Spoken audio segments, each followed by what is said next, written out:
আউযুবিল্লাহি মিনাশ শাইতানির রাজিম। বিসমিল্লাহির রহমানির রহিম। সংগ্রামী পিরোজপুরবাসী, আজকে আপনাদের সামনে আমরা হাজির হয়েছি কিছু কথা বলবো বলে। আপনারাও জড়ো হয়ে আছেন, অপেক্ষা করছেন এই দুর্যোগপূর্ণ পরিস্থিতি এবং বাস্তবতার মধ্যেও আপনাদেরকে অসংখ্য ধন্যবাদ জানাতে চাই। অনেক অনেক অনেক কথা আমাদের লুকায় আছে। কারণ হলো যেই কথাগুলো রক্তের উপর দাঁড়ায়া তৈরি হয়েছে, শহীদের রক্তের উপর দাঁড়ায় তৈরি হয়েছে 2000 শহীদ, যেই কথাগুলো দাঁড়ায় আছে আমার ভাইয়ের হাত পা হারানো, চোখ হারানো বেদনার উপর, যেই কথাগুলো দাঁড়ায় আছে আমার মায়ের জায়নামাজের কান্নার উপর, যেই কথাগুলো দাঁড়ায় আছে আমার বাবার দোয়ার উপর, যেই কথাগুলো দাঁড়ায় আছে আমার আপনার মুখের হাসিতে, যেই কথাগুলো দাঁড়ায় আছে আমার রিক্সা চালক, শ্রমিক, কৃষক, মজুর, দোকানদার, ব্যবসায়ীর ঘামে, শ্রমে, সেই কথাগুলো বলতে আজকে আমাদেরকে দুঃখজনকভাবে বলতে হচ্ছে যে গণভোটের মধ্য দিয়ে বাংলাদেশের পরিবর্তনের জন্য আমরা রায় দিয়েছিলাম। সেই গণভোট নিয়ে বাংলাদেশে ফ্যাসিবাদ পরবর্তী সময়ে নতুন সরকার এক তামাশা শুরু করেছে। আপনারা দেখতে পেয়েছেন 70% জনগণ আমরা ভোট দিয়েছিলাম। বাংলাদেশের পরিবর্তন চাই, বাংলাদেশকে কারো গোলাম দাস হিসেবে দেখতে চাই না। বাংলাদেশে আমরা উচ্চস্বরে ঘোষণা করেছিলাম বাংলাদেশের কেবলা দিল্লি হবে না, বাংলাদেশের কেবলা ঢাকাতেই হবে, বাংলাদেশের কেবলা বাংলাদেশের জনগণই হবে।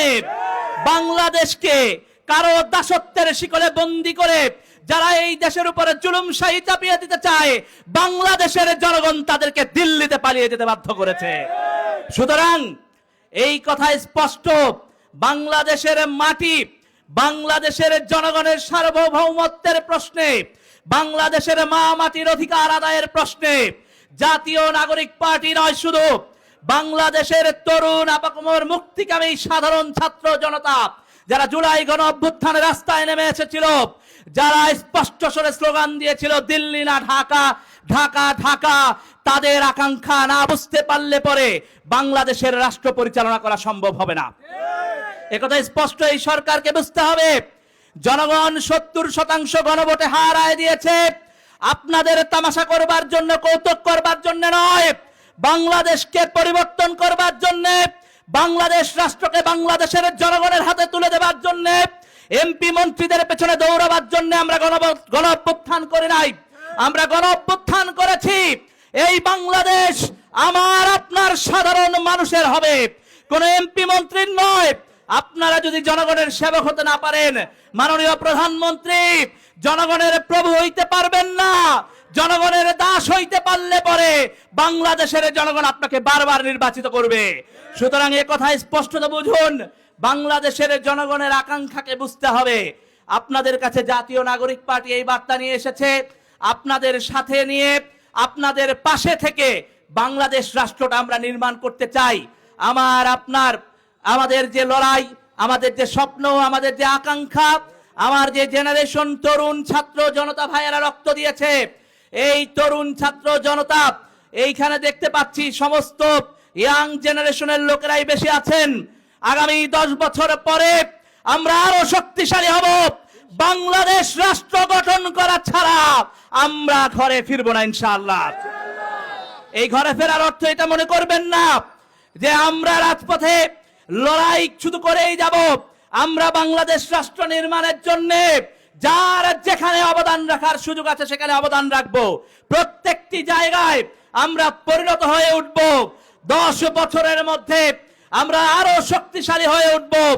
আমরা যখন স্লোগান দেব, এই বাংলাদেশে যখন স্লোগান দিয়েছিলাম, আপনাদের মনে থাকার কথা, আমরা যখন বলেছিলাম আপোষ না সংগ্রাম, সংগ্রাম সংগ্রাম, এই স্লোগান এখানে বসে দেয়া আর জুলাই গণ অভ্যুত্থানের রাজপথে দেওয়ার মধ্যে বহুত তফাৎ আছে।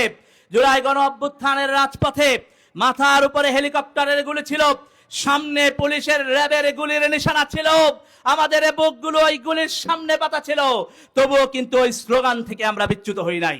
আপনারা স্লোগান দিয়েছিলেন না, মনে আছে? প্রিয় নেসারাবাদবাসী, আপনাদেরকে বলতে চাই, লড়াইটা আমাদেরকে চালায় যাইতে হবে।